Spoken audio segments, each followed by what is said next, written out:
बिस्मिल्लाहिर्रहमानिर्रहीम। अस्सलाम वालेकुम। आप देख रहे हैं news today with Tanzila Mazhar. Programme में आपको खुशामदीद कहेंगे। नैब के हवाले से सुप्रीम कोर्ट की तरफ से जो ऑब्जर्वेशंस आई वो अपनी जगह पर मौजूद हैं। दूसरी जानिब अपोजिशन और हुकूमत ने नैब की तरामीम के हवाले से जो बातचीत की उसका कोई नतीजा नहीं निकला। लेकिन आपको ये बताते चलें कि आसिफ अली जरदारी साहब जो पाकिस्तान पीपल्स पार्टी के शरीक चेयरमैन हैं और जो कि पाकिस्तान के साबिक सदर हैं, वो कल नैब पेश हो रहे हैं। पार्क लेन एक बहुत पुराना केस है जिसमें अब नैब ये कह रही है कि उनके पास इतने शवाहिद आ गए हैं कि वो एक ज़िमनी रेफरेंस भी सदर जरदारी और उनके दीगर साथियों के ख़िलाफ़ वो दायर करने वाले हैं। दूसरी जानब हम ये भी देख रहे हैं कि वज़ीर आला पंजाब उस्मान बुज़दार साहब को भी नैब ने तलब किया हुआ है परसों। और इस हफ्ते में पाकिस्तान मुस्लिम लीग नवाज़ की जो अहम शख्सियात हैं जिनके ऊपर नैब में केसेस चल रहे हैं, जिसमें रावलपिंडी से उनके साबिक MNA हनीफ अब्बासी साहब हैं, उनको भी नैब में बुलाया गया है। जो अपोजिशन की जमातें हैं वो मुसलसल एक ही बात किए जा रहे हैं। वो कह रहे हैं जी कि सियासी इंजीनियरिंग के लिए नैब का इदारा इस्तेमाल हो रहा है और हुकूमत की जानिब से जो तरामीम सामने लाई गई वो बदनीयती पर मुश्तमिल थी और हुकूमत ने अपोजिशन की जितनी भी तजावीज़ थी वो मानने से इनकार कर दिया, रद्द कर दिया। पाकिस्तान में एहतसाब के नाम पर सियासी इंतकाम का इल्ज़ाम भी नया नहीं है और सियासी इंतकाम के हवाले से जो लड़ाई झगड़ा हम देख रहे हैं सियासी ऐवानों में वो भी नया नहीं है। माजी में जब भी एहतसाब के नाम पर मुख्तलिफ इदारे बनाए गए, एहतसाब के नाम पर मुख्तलिफ कवानीन आए और एहतसाब की जितनी भी मुहिम चलती रही वहाँ पर हमेशा सियासी जमातें एक दूसरे पर सियासी इंतकाम के इल्ज़ामात लगाती रही हैं। लेकिन अब पाकिस्तान तहरीक इंसाफ की हुकूमत जिनका मंशूर, जिनके दावे, जिनके वादे सारे के सारे एहतसाब के ऊपर खड़े हैं और उनके अपने वज़ीर आला पंजाब पर भी एक केस है जहाँ पे उनके स्पोक्स पर्सन का ये कहना है कि 2 दिनों में वो बयान देंगे और बेगुनाह साबित हो जाएंगे। तो पाकिस्तान तहरीक इंसाफ के लिए एक टेस्ट केस भी होगा क्योंकि जो अपोजिशन के रहनुमा हैं वो सालों से उनके ऊपर फ़र्द जुर्म आयद नहीं हुई, वहाँ पे नैब के पास किसी किस्म का कोई शवाहिद नहीं आए, वहाँ पे नैब ने कोई पेशरफ्त नहीं की और हुकूमती एक बहुत अहम ओहदेदार के ख़िलाफ़ जो इल्ज़ामात लगे हैं, अगर वहाँ पर नैब बहुत जल्दी ये मामला निपटाएगी तो वो भी शायद पाकिस्तान तहरीक इंसाफ की हुकूमत के ख़िलाफ़ जाएगा। हमारे साथ आज प्रोग्राम में नैब के इन तमाम इशूज़ पर बात करने के लिए मौजूद हैं अवैस कादिर शाह साहब ने हमें ज्वाइन किया जी। सिंध से प्रोविंशियल मिनिस्टर हैं, पाकिस्तान पीपल्स पार्टी के सीनियर पार्लियामेंटेरियन हैं। अवैस साहब बहुत शुक्रिया आपने हमें ज्वाइन किया। कमल शौज़ब साहिबा पाकिस्तान तहरीक इंसाफ की सीनियर रहनुमा हैं, पार्लियामेंट्री सेक्रेटरी हैं, ministry of planning development and special initiative, बड़ी वाइब्रेंट और बड़ी ही एक्टिव एक पार्लियामेंटेरियन है पाकिस्तान तहरीक इंसाफ की, वो हमें ज्वाइन कर रही हैं। और हमारे साथ मौजूद हैं डॉक्टर तारिक फजल चौधरी साहब, पाकिस्तान मुस्लिम लीग नवाज़ के सीनियर रहनुमा हैं। आप तीनों मेहमानों का बहुत शुक्रिया और गुफ्तगू का आगाज़ हम करेंगे डॉक्टर तारिक फजल चौधरी साहब आपसे। आपकी जमात ने उस दिन मरीम नवाज़ शरीफ की पेशी पर काफ़ी ज़्यादा हमने देखा कि शोर शराबा हुआ, हंगामा हुआ। पाकिस्तान तहरीक इंसाफ की हुकूमत ये कह रही है कि आप ये सारा ड्रामा खुद करने आई थी पाकिस्तान मुस्लिम लीग नवाज़। उस सारे एपिसोड को देखते हुए हम देख रहे हैं पीपल्स पार्टी ने फैसला किया आज के वो किसी किस्म का शो ऑफ पावर नहीं करेंगे जब जरदारी साहब नैब में पेशी के लिए जाएंगे। तो आपको लगता है कि जो आपकी जमात पे इल्ज़ाम लग रहा है वो सही है?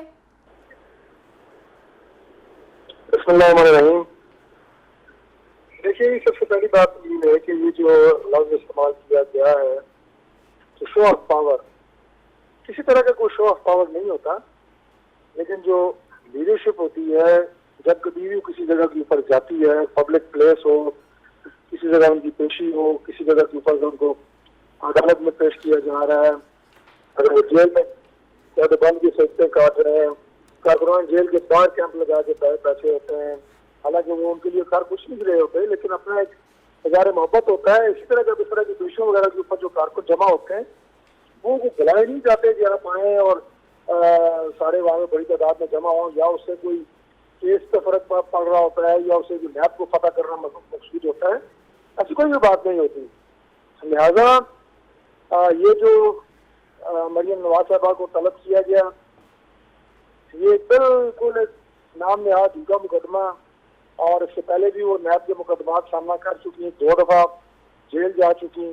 तो जाहिर है तो खास तौर पर भी जो आपने प्रोग्राम में इजलाल इस्तेमाल किया कि सुप्रीम कोर्ट ऑफ पाकिस्तान के जो सिर्फ रिमार्क्स नहीं बल्कि फैसलों में नैब की मुकदमात, उनकी तहकीकात के बारे में जो फैसलों में अल्फाज आ रहे हैं, उनसे तो नैब के जो एक इंतकामी कार्रवाई हुकूमत की वहाँ पे हो रही है, वो तो खुली किताब की तरह सामने है। तो यकीनन इस वजह से कारकुनान में गम गुस्सा पाया जाता है कि झूठे मुकदमात बनाए जा रहे हैं पोजीशन पे, मरियम नवाज पे उसका कोशिश जो है वो हुकूमत कर रही है। तो उसके इजहार के लिए और इजहार यकजहती के लिए वो सारे इकट्ठे हुए थे, उसमें कोई शो ऑफ पावर नहीं थी। और मैं ये भी अर्ज करूँगी कि बहुत अच्छे तरीके से ये बात जानते हैं, हम एक जिम्मेदार जमात है, जिम्मेदार लोग हैं, हमारे कारकुनान जिम्मेदार हैं कि नैब पे हमला करके या कानून पे हमला करके मुकदमात खत्म नहीं होते। इसलिए ये सारी बातें कि कोई हमला किया गया या कुछ राय की गई, ये बिल्कुल झूठ है। जितनी भी फुटेज इस वक्त आई हैं, कोई मीडिया पे आई हैं, ज्यादातर सोशल मीडिया पे तमाम फुटेज अगर आप देखें तो पुलिस की जानिब से पथराव किया गया, पुलिस की जानिब से लाठीचार्ज किया गया, आंसू गैस का इस्तेमाल किया गया, और उसके बाद फिर जाहिर है वहाँ पर दंगे फसाद वाली कैफियत पैदा हो गई। तो लॉ एनफोर्समेंट एजेंसीज को इस तरह की मौकों के ऊपर सब्र और तहम्मुल का और एडमिनिस्ट्रेशन आप ये हिकमत अमली के साथ चलने की जरूरत होती है, ना कि जैसे ही आप कारकुनान को देखें और आप जो यूज ऑफ पावर शुरू कर दें। तो बेसिकली तो यूज ऑफ फोर्स तो एडमिनिस्ट्रेशन की तरफ से हुआ है, जो कि ठीक है। डॉक्टर साहब, मैं इस नुक्ते पे वापस आती हूँ। आप कह रहे हैं कि जब लीडर्स जाते हैं तो कारकुनान अपनी मोहब्बत दिखाने के लिए वहाँ पर जाते हैं और ये कोई प्लान चीज़ नहीं थी। वैसे पाकिस्तान पीपल्स पार्टी की सीनियर लीडरशिप ने एक इजलास किया और उसके बाद फैसला हुआ कि जरदारी साहब के साथ जो पॉलिटिकल पार्टी के आपके वर्कर्स हैं वो नहीं जाएंगे। ये फैसला मरीम नवाज शरीफ साहिबा की पेशी पर पेश आने वाली सूरत हाल को देखते हुए किया गया या इसके पीछे कोई और हिकमत अमली है? बिस्मिल्लाहिर्रहमानिर्रहीम। देखिए तंजीला, जो कल सीसी की मीटिंग हुई जिसमें ये बहुत से एजेंडास थे, जिसमें प्रायोरिटी पे ये भी बात थी कि हमारे प्रेसिडेंट आसिफ अली खान जरदारी साहब, जिनको कल उनकी तबीयत ख़राब है, उसके बावजूद उनकी हालात ठीक नहीं हैं, वो पहले भी हॉस्पिटल में एडमिट थे। अब भी सबको ये अच्छी तरीके से मालूम है कि कोरोना के बायस उन्होंने पॉलिटिकल सरगर्मियां भी कम कर दी थी, ड्यू टू उनकी एज फैक्टर भी है और वैसे भी उनकी तबीयत ख़राब रही है। उसके बावजूद भी उनको वीडियो लिंक पे परमिशन नहीं दी गई और बुलाया गया। तो ये फैसला पार्टी ने उसमें किया कि देखें, आप अगर मरियम नवाज साहिबा वाले फैसले की बात, वो जो वाकया वहाँ पे पेश आया उसका हवाला और उसमें यहाँ पे अगर आप कंपैरिजन करेगी तो हर पार्टी का मौक़िफ़ अपना होता है, अपनी सेंट्रल एग्जीक्यूटिव कमेटी होती है, डिसीजंस अपने होते हैं। लेकिन पाकिस्तान पीपल्स पार्टी, जिस पार्टी का नाम है, माजी में हमारे लीडरान के साथ, हमारी लीडरशिप के साथ कैरेक्टर असैसिनेशन, हमारे साथ ये झूठे मुकदमात, हमारे लीडर्स के ऊपर तशद्दुद, ये हमारे साथ शुरू से चलता हुआ आया है। आसिफ अली खान जरदारी साहब जिस हस्ती का नाम है, माजी में आपने उनको 8 साल जेल में भी बगैर किसी मुकदमात के रख के देख लिया। उनके ऊपर जितना किसी क्रिमिनल के ऊपर तशद्दुद नहीं किया जाता उतना तशद्दुद भी किया, यहाँ तक कि उनकी ज़बान भी काटी गई। ये सबके सामने चीज़ें, ये पाकिस्तान पीपल्स पार्टी की लीडरशिप के लिए कोई नई बात नहीं है। उसके बावजूद ना हमने कभी मुल्क छोड़ा, ना हम कभी मुल्क से बाहर गए, और ना हमने कभी कोई ऐसी बात कही कि किसी भी फैसले को हमने उसके खिलाफ तनकीद की हो। हमने हमेशा कोर्ट्स पे भरोसा रखा है और हमें अब भी भरोसा है कि हमें इंसाफ ज़रूर मिलेगा। आपने जो बात कही कि कारकुनान को मना, देखे आसिफ अली खान जरदारी पॉलिटिकल विजन का आदमी है। उस शख्सियत ने एक बात कही कि देखें, मुझ पे कोर्ट पे मुकदमात है, मैं जाऊंगा वहां पे अपने लॉयर्स के साथ जाऊंगा, उनको फेस करूंगा।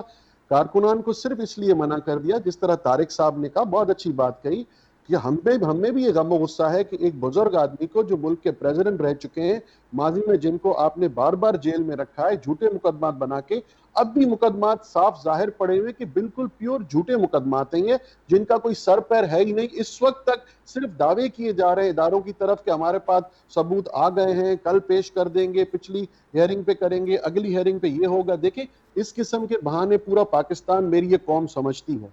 तो आसिफ अली खान जरदारी साहब ने जो कल ये, और हमारी सीसी ने जो फैसला किया कि ऐसा ना हो कि हमारे कारकुनान के साथ ज्यादती हो, या उन्होंने जो भी सोचा होगा, क्योंकि वो पॉलिटिकल विजनरी लीडरशिप से वो वाबस्ता हैं, वो सारी पाकिस्तान पीपल्स पार्टी को लीड कर रहे हैं इस वक्त। चेयरमैन बिलावल भुट्टो जरदारी साहब ने भी कल वहीं पे ये जो डिसीजन लिया है कि कारकुनान को ना बुलाया जाए, कारकुनान की हमदर्दियां होती हैं, हमें भी गुस्सा है, हर कारकुन को मोहब्बत होती है अपने लीडर के साथ। हम भी चाहते हैं कि हम भी वहां पे जाएं अपने लीडरान के साथ। ये एक यकजहती का, मोहब्बत का इजहार होता है।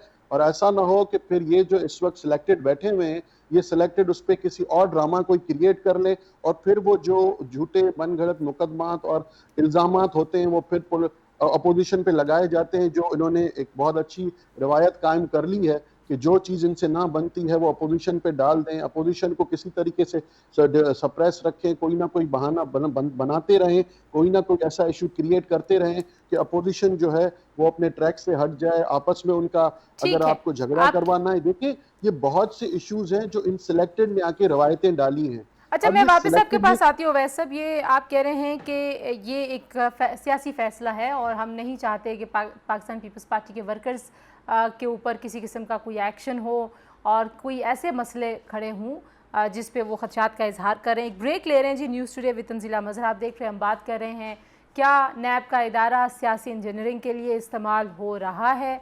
हुकूमत बारहा कह चुकी है और अब हुकूमत ने अपने एक बहुत, अगर हम बात करें वज़ीर आला पंजाब की, तो वो बहुत अहम ओहदेदार हैं पाकिस्तान तहरीक इंसाफ के, उनकी अहमियत भी बहुत ज़्यादा है। उन पर ख़ुद नैब में एक केस जो है वो चल रहा है और उनको पेशी के लिए भी बुलाया गया। ब्रेक के बाद इस पर बात करते हैं, हमारे साथ रहिए।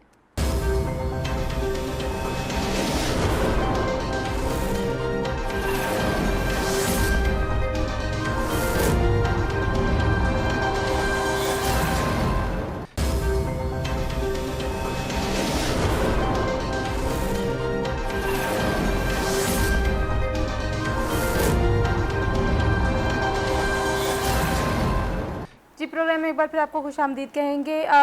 कमल शौज़ब साहिबा हमारे साथ मौजूद हैं। और कमल, ब्रेक पर जाने से पहले अवैस शाह साहब ये कह रहे थे कि एहतसाब का जो अमल है वो इतना स्लो है कि वाज़े नज़र आता है कि सियासी इंतकाम और सियासी इंजीनियरिंग के लिए उसको इस्तेमाल किया जा रहा है। पाकिस्तान तहरीक इंसाफ के सामने कुछ तजावीज़ आई थी अपोजिशन की जानिब से। आपको कोई इम्कान नज़र आता है कि नैब की परफॉर्मेंस को बेहतर करने के हवाले से पाकिस्तान तहरीक इंसाफ किसी एक नुक्ते पे इत्तफाक कर पाएगी, क्योंकि सुप्रीम कोर्ट की ऑब्जर्वेशंस भी काफ़ी सख्त थी नैब की परफॉर्मेंस के हवाले से?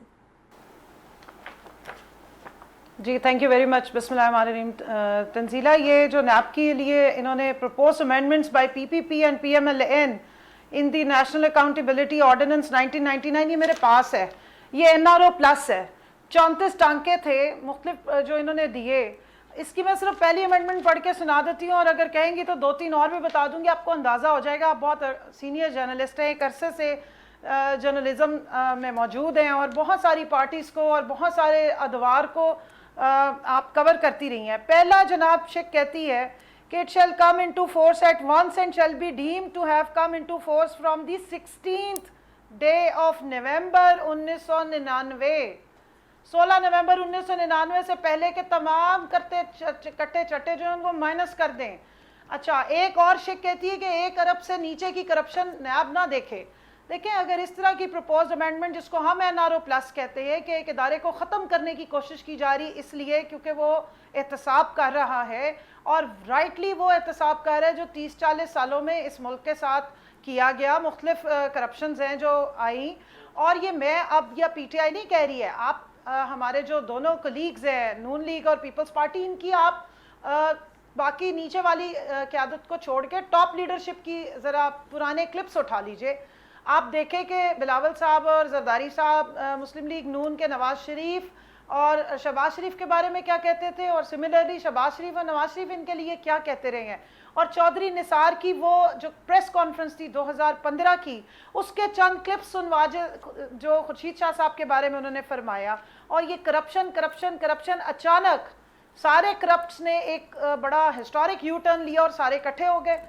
अब आज वो एक ही सफ में खड़े हो गए अल्लाह के फजल से। अच्छा, मुझे कमल एक बात, ठीक है कमल, आप हिस्ट्री, ये जो हिस्ट्री आप बता रही हैं, ये तंजीला 1 मिनट दीजिए, एक सेकंड सिर्फ मुझे एक लाइन पूरी करने दे। जी जी, बोलिए बोलिए। नैब पे अगर कोई सीरियस रिफॉर्म कैपेसिटी बिल्डिंग के हवाले से, इदारे की कैपेसिटी बढ़ाने के हवाले से आती तो हम बिस्मिल्लाह करते, लेकिन नैब के ऊपर वो शब खून मारने की कोशिश की गई और FATF के उस टाइम पे जब पाकिस्तान ग्रे लिस्ट से बाहर आने के लिए पूरी कोशिश कर रहा था, इस तरह की अमेंडमेंट्स को क्या कहे बंदा, बदनीयती और एनआरओ प्लस। और यही वो रोना था जो 18 अगस्त 2018 को वजीर आजम की स्पीच से पहले से शुरू हुआ है और आज तक चल रहा है। अच्छा, तो मैं आपसे ठीक है, मैं आपसे पूछती हूँ वापस के शो करेंगे तो हमारे बाजू खुले हैं। सही, एक जो केस है वो वजीर आला पंजाब पे भी है, मैं उसके हवाले से भी आपसे पूछूंगी, लेकिन अवैस साहब से जल्दी से मैं इस पे रिस्पॉन्ड ले लूँ। अवैस साहब वो कह रही है कि आप तो माजी के सारे केसेस बंद कराना चाहते हैं, मतलब जो इस वक्त हिज़्ब इख्तिलाफ की जमातें हैं वो रिफॉर्म्स नहीं चाहते, वो चाहते हैं कि हमारे ऊपर जो केस हैं बस वो बंद हो जाएं। तंजीला, अगर ये तो मेरी बहन अगर कोई इल्जाम तराशी कर रही है अपोजिशन के ऊपर, तो चलें, क्या सुप्रीम कोर्ट को भी अपोजिशन ने कुछ कहा है? जो सुप्रीम कोर्ट ने हालिया रिमार्क्स पास किए नैब के खिलाफ, अगर ये मेरी बहन कह रही है कि 19 नवंबर 2099 की बात कर रही हैं, तो हम इन्हें दोबारा बाहर जाने के लिए नहीं कहेंगे, हम कहेंगे पिछले 3 महीने जो है ना वो भी इसमें खास तौर पे इंक्लूड कर लें, ताकि पता चले कि कंदुम कहाँ गई, चीनी कहाँ गई, बीआरटी का केस क्यों रोका गया, आप दूसरे अपने इदारों में नैब को इन्वेस्टिगेशन करने क्यों नहीं दे रहे हैं? आप अगर बात करते हैं सुनामी ट्री की, तो वहां भी नैब नहीं जाएगी, मालम जब्बा रेफरेंस पे नहीं जाएगी, पेट्रोल, शुगर, ये चीजें कहां चली गई? क्यों बीआरटी को आपने रोका हुआ है? आपने 2 दिन पहले इफ्तिताह किया है, आज उसकी बसेस रुकना शुरू हो गई, वो अब उसकी मशीनें खराब होना शुरू हो गई। आप देखिए, अगर आप बात करती हैं कि पहले ये नवाज शरीफ साहब कुछ और बात करते थे, शहबाज शरीफ साहब और बात करते थे, तो मैं मेरी बहन को समझाऊं, शायद इन्होंने ज्यादा देर पॉलिटिक्स नहीं की, तो क्या इमरान खान साहब शेख रशीद के बारे में एक टॉक शो में बैठ के उन्होंने शेख रशीद के बारे में क्या कहा था? क्या इमरान खान ने 18 अमेंडमेंट की तारीफ की थी, नहीं की थी? क्या इमरान खान साहब ने एनएफसी के बारे में या मुल्क के दूसरे इश्यूज के बारे में जो क्रिटिसिज्म किया था, आज उसी पे उन्होंने यू टर्न लिया हुआ है? देखिए, हम नैब की बात कर रहे हैं कि नैब को एक इदारा बनाया जाए, हम नहीं डरते, ना हम कभी बाहर जाएंगे। हमारी लीडरशिप के लिए ये जो नैब के मनगढ़ंत केसेस हैं या इस किस्म की पॉलिटिकल विक्टिमाइजेशन बरसों से चली आ रही है और हम लोग फेस कर रहे हैं, और हमने अदालतों पे एतमाद किया, इस मुल्क की अदलिया पे एतमाद किया, और हमें वहां से इंसाफ हमेशा मिला है और आज भी मिलेगा। अगर ये मेरी बहन ये सवाल करती हैं कि नैब में अमेंडमेंट्स, देखें, नैब में अमेंडमेंट्स, एक कमेटी बैठी, तो कमेटी का फर्ज है वो अमेंडमेंट्स वहां पे अपने प्रपोज करेंगी, लेकिन वो राय, जब उसकी कसरत राय होगी या कमेटी उसको किस तरह प्रपोज करती है, हाउस उसको किस तरह एक्सेप्ट करता है या रिजेक्ट करता है, वो हाउस की बात है। डॉक्टर तारिक फजल साहब, कमल शौजब साहिबा कह रही है, अवैस में वापस आ रही हूँ, आप जी जज साहिबान ने जो चीजें, ठीक है, आपका नुक्ता आ गया। डॉक्टर तारिक फजल, कमल शौजब कह रही हैं कि आप मुकमुका चाहते हैं, आप सिर्फ अपने केसेस बंद कराना चाहते हैं, और आप लोग एहतसाब के ऊपर एक दूसरे के साथ तो पॉलिटिक्स खेलते रहे, पाकिस्तान पीपल्स पार्टी, पाकिस्तान मुस्लिम लीग नवाज, जब आज अपने ऊपर केसेस आए हैं तो आज आप लोगों को कोई और रास्ता नजर आ रहा है, आज आपकी अप्रोच बदल गई है।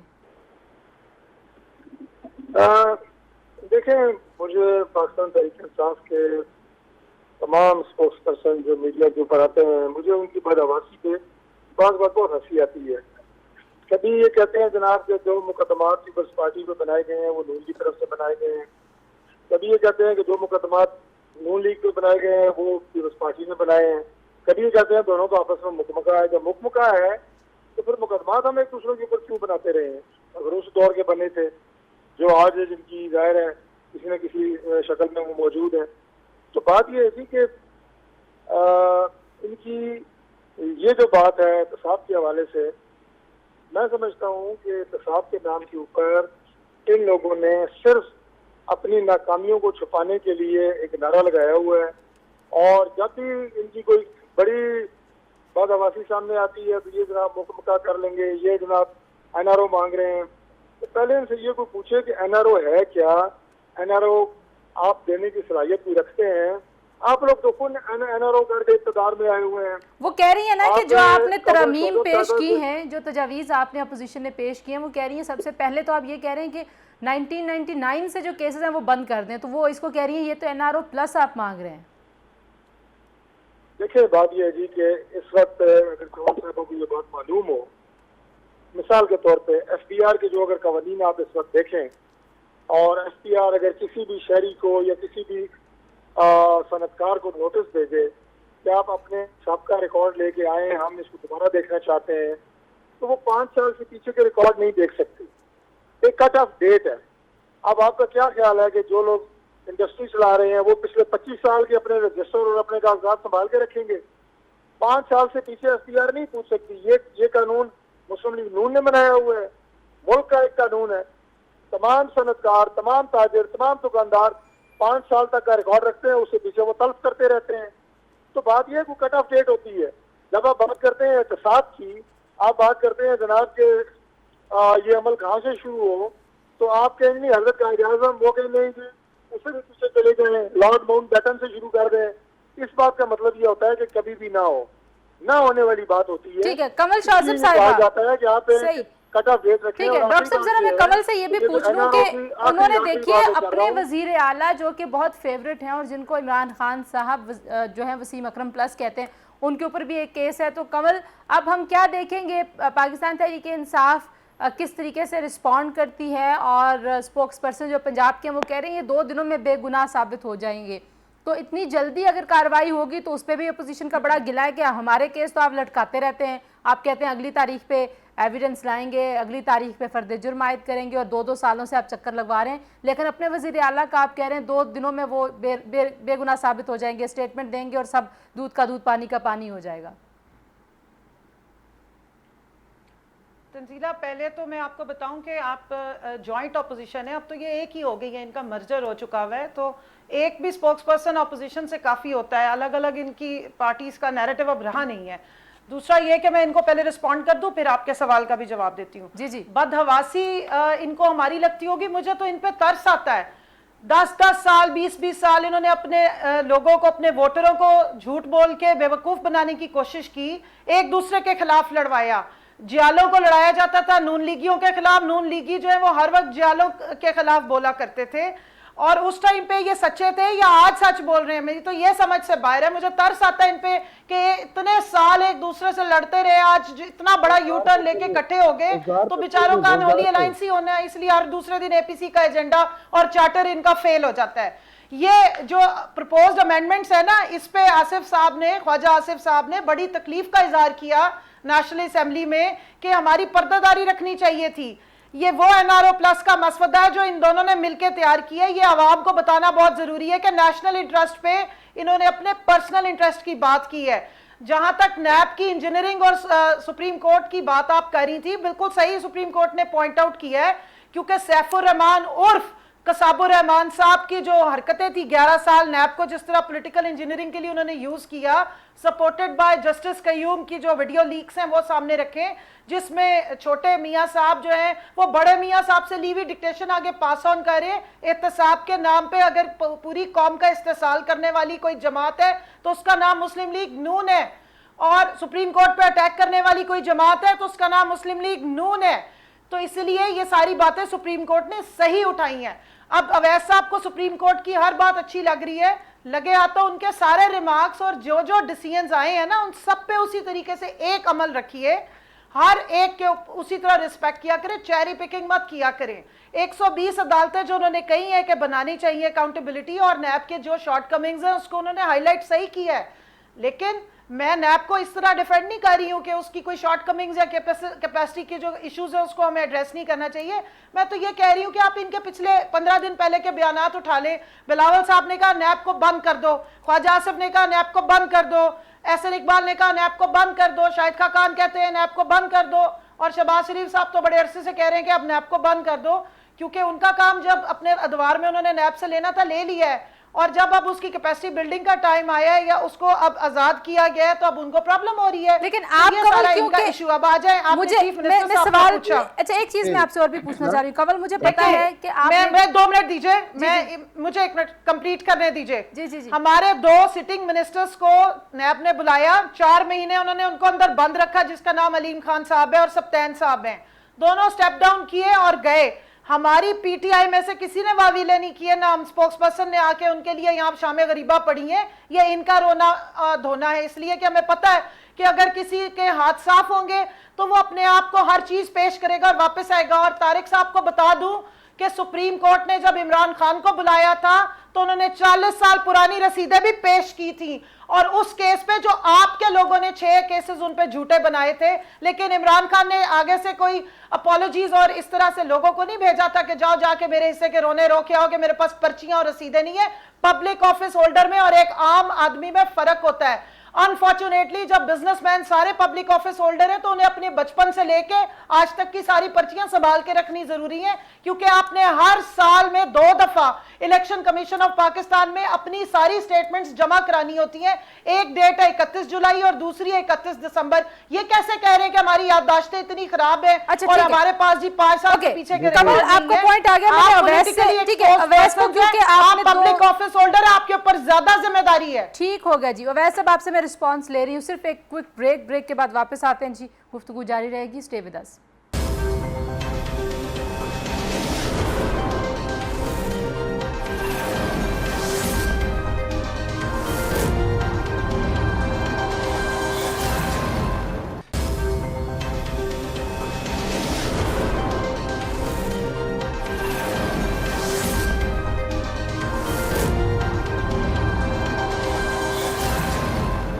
जी, प्रोग्राम में एक बार फिर आपको खुशामदीद कहेंगे। अवैस शाह साहब, कमल साहिबा कह रही हैं जी कि आपको सुप्रीम कोर्ट की वो बातें जो आपको आपकी फेवर कर रही होती है वो तो अच्छी लगती हैं, आप चारी पिकिंग करते हैं, आप इस इल्ज़ाम पे क्या रिस्पॉन्ड करेंगे? और दूसरी चीज़ ये कि ये जो अमेंडमेंट्स हैं, क्या ये कोई पर्दादारी की चीज़ थी? वो कह रही हैं कि आप अपोजिशन में, आपकी जमात से तो नहीं, लेकिन आसिफ साहब को बड़ी तकलीफ हुई और उन्होंने कहा कि ये पर्दे की चीज़ थी और ये हुकूमत को अपने पास रखनी चाहिए थी। देखिए तंजीला, मेरी बहन कहाँ की बात कहाँ ले गई और क्या बात कर दी, मौजू से हटा दिया गया। और अब अगर बात करती हैं सुप्रीम कोर्ट की, तो हम कहेंगे कि सुप्रीम कोर्ट की सारी बातों को ऑन बोर्ड रखा जाए और उनको मद्देनज़र रखते हुए सारे फैसलों पे आगे चला जाए। इससे ज़्यादा मैं और क्या कहूँ, एक स्टेटमेंट दे रहा हूँ और ये हमारी पार्टी भी हमेशा यही कहती है। मैंने पहले भी कहा कि हमें हमेशा इंसाफ कोर्ट्स से मिला है और अब भी हम इंसाफ के लिए हम अपनी ऑनरेबल कोर्ट्स पर एतमाद करते हैं कि हमें वहीं से मिलेगा। ये बात कर रही थी वो सैफुर रहमान की, इसकी उसकी, इन्होंने जो एहतसाबुल अकबर बिठाया हुआ है, एहतसाबुल अकबर देखिए इसको किस लिए बिठाया हुआ है? इस वक्त जो इनके पास टीम मौजूद है 50 के करीब, कोई टोला एक बनाया हुआ है फेडरल गवर्नमेंट ने, जो हर दूसरा बंदा स्पोक्समैन है, हर तीसरा बंदा कोई पार्लियामेंट्री सेक्रेटरी है। देखिए इनको ये बात मालूम होना ज़रूरी है कि अगर एक कमेटी में कोई डिस्कशन हुआ है और उस कमेटी का डिस्कशन अगर आप ले आते हैं हाउस में, तो मैंने पहले भी कहा कि ये इख्तियार हाउस का है। हमने अमेंडमेंट प्रपोज की, जो अमेंडमेंट डिस्कशन होती हैं, प्रपोज होती हैं, अब हाउस में आएंगी। अब अगर ये कह रहे हैं कि नैब में जो है पुराने केसेस ना लाए जाएं, इस वक्त के केसेस ना लाए जाएं, मैं तो सिर्फ इतना कहता हूं जी, इतना दूर की बात, चले हम हमारी अमेंडमेंट आप खत्म कर दें। आप पिछले 6 महीने में जो इस मुल्क में कारस्तानियां हुई हैं, कभी पेट्रोल गुम, कभी फ्लोर गुम, कभी चीनी गुम, इतने सारे स्कैंडल हो गए, उस पर नैब क्यों नहीं आती? आप मुझे इस बात का जवाब दे दी मेरी बहन। एक बंदा 2 साल से एक प्रेस कॉन्फ्रेंस नहीं कर रहा, उसको बोलना तक नहीं आता, उसकी कभी तकरीर किसी ने नहीं सुनी, उसको आपने वसीम अकरम प्लस कह दिया, वो बेचारा गया नैब, उसने क्या जवाब दिया होगा? अब तो वादा माफ गवाह भी आ गए, एक होटल बना नहीं है, वो परफॉर्मेंस कंपैरिजन कर ले उस मुराद अली शाह से जो कराची के लोगों को तड़पता छोड़ता और आता नहीं है। बीबी ठंड रखे, ये आप पर्सनल कमेंट्स कर रहे हैं। मैं पर्सनली कह रहा हूं, मैं तो चीफ ठंडी है। और आपकी बात का इधर ही जवाब दे दूं, सबसे पहले पर्देदारी आके चाक की थी आपके शाहिद खान अब्बासी साहब ने। हमें ना सिखाए, हमें सियासत आती है, हमने पहले सियासत सीखी है, फिर पार्लियामेंट में आए, पर्चियां लेके नहीं आए। कमल आपके पास में आती हूँ, प्लीज वैसे अपना कमेंट पूरा करने दीजिए। जवाब देगा बेचारा, उसने जवाब भी दे दिया, वो सुरखरूब भी हो जाएगा। क्या कौन सी ड्राई क्लीन मशीन? ठीक है, आप कह रहे हैं अवैस साहब कि जो बुज़दार साहब है वो जैसे ही जवाब देंगे तो उनका मसला हल हो जाएगा। क्लीन होके निकलता है, वो नीट एंड क्लीन होके निकलता है। अगर किसी अपोजिशन का कोई बंदा है तो वो साल 2-2 साल से पड़े हुए हम जेल में रखा हुआ है, किसी को नजरबंद रखा हुआ है, किसी को हाउस अरेस्ट रखा हुआ है। 40 साल अपोजिशन में माशाल्लाह लूट-खसूट भी तो की है ना। ठीक है, अच्छा मैं आप अपने मेहमानों से ये रिक्वेस्ट करता हूं, कमल जरा अपनी बारी पे आप बोलिएगा, आपको मैं इंटरप्ट नहीं करती हूं। वैसे जरा मुझे इस ड्राई क्लीन मशीन का एड्रेस तो पता है कि ये पीएम हाउस में लगी हुई है, कि जो भी वहां जाके वो पहन लेगा, एक वो कोई हार वार पहन लेता है, ठीक है, उसके ऊपर सारे केस धुल जाते हैं। डॉक्टर तारिक साहब, कमल कह रही हैं कि आप लोगों ने 10-20 साल एहतसाब के नाम पे जी भर के पॉलिटिकल गेम्स किए, अब आपको मसला होना शुरू हो गया, तो अब वो माजी की कालत कब तक बोलना शुरू कर दिया है, आप लोग उछालते रहेंगे। में कुछ अच्छा कंटेनर याद है आपने क्या क्या वादे किए थे? आपकी पार्टी का एजेंडा क्या था? क्या इलेक्शन कैंपेन चलाई थी? तंजीला, और इस तंजीला वक्त मैं आप जरा बात एक कर रहे मिनट हैं रिस्पॉन्ड करने दें, ये दोनों फर्क बात करते हैं। आप मुझे जो काम एक करने हैं, पार्टिसिपेंट ना ले, मुझे आप इनका अच्छा, आपने अच्छा, अपने अवैध नेतृत्व को साहब, भी अवैध फायदा साहब, दे प्लीज दिया, आप अपना आपने पॉइंट इतने कंक्लूड मशीनों को भी कीजिए, फायदा दे मुझे दिया। जवाब भी तो इसके लेने दें। अलावा आप क्या कर सकते हैं? ठीक है अवैध साहब, आप प्लीज अपना पॉइंट कंक्लूड आपने कर लिया, मुझे जवाब लेने दें। कमल, मैं 1 मिनट में आपके पास आ रही हूँ, मैं आपसे दोनों का रिस्पॉन्स लूंगी। मुझे डॉक्टर साहब से जरा पूछने दें जो मैंने उनसे सवाल किया है। जी डॉक्टर साहब। देखें, जहाँ तक भी मैंने पहले अर्ज किया है, जहाँ तक इंसाफ का ताल्लुक है और जहाँ तक करप्शन का ताल्लुक है, मुझे समझ नहीं आती कि क्या ये जितने लोग टीवी पे आके इतना दौरे हुकूमत में वुज़रा की तरफ से एक लूट मार का बाजार गर्म है। मैं हर प्रोग्राम में बात करता हूँ, ये जो दवाइयों का स्कैंडल हुआ है, 6 अरब रुपया लिया गया इसमें, क्या आज तक किसी ने उसके ऊपर कोई बात की? या तो हर स्पोक्स पर्सन को हिस्सा मिलता है।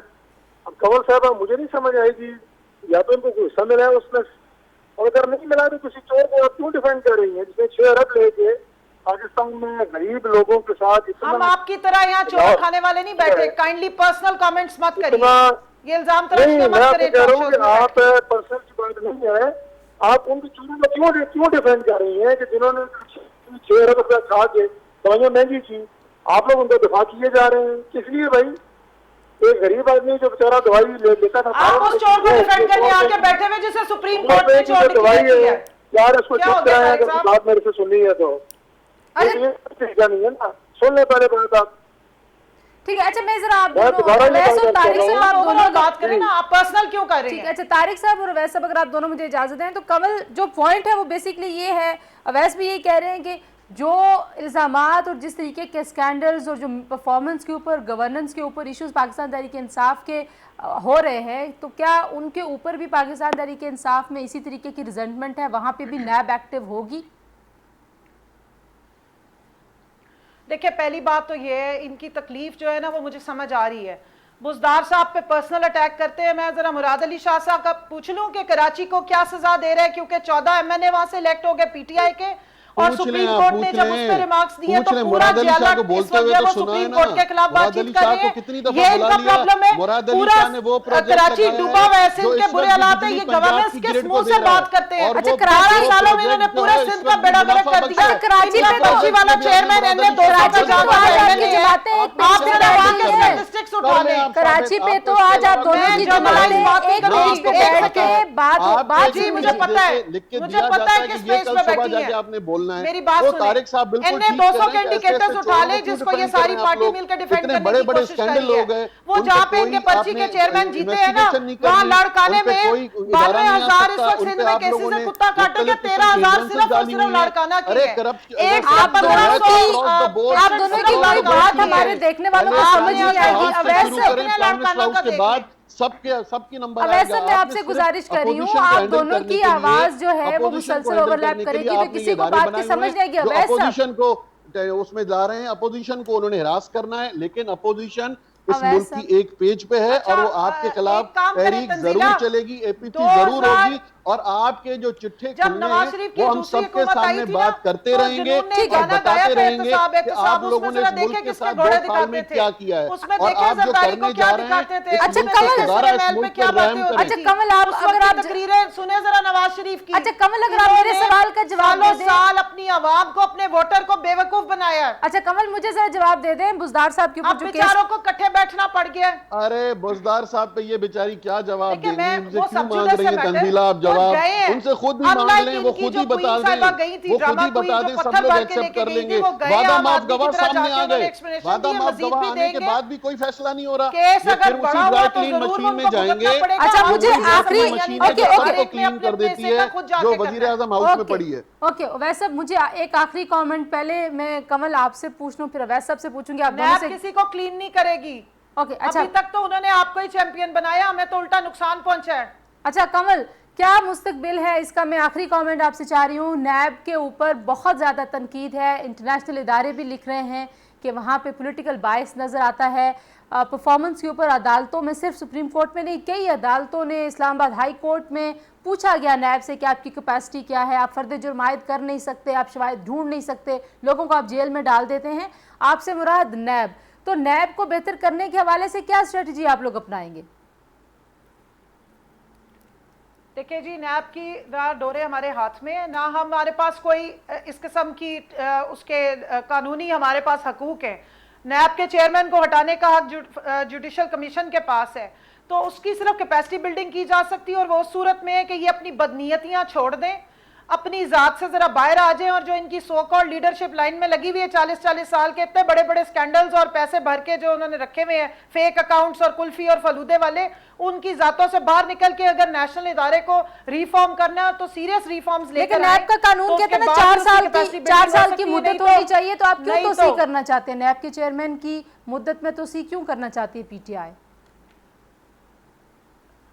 देखिए, वो एक पीटीआई के करने से कुछ नहीं होगा, जैसे तारिक फजल साहब ने कहा, इनके पास थी पावर, 2/3 मेजॉरिटी थी, ये कर सकते थे नैब की रिफॉर्म्स, लेकिन उस वक्त इन्होंने कसाबुर रहमान साहब को लगाया हुआ था ना काम करने पे, तो इसलिए इन्होंने नहीं की है।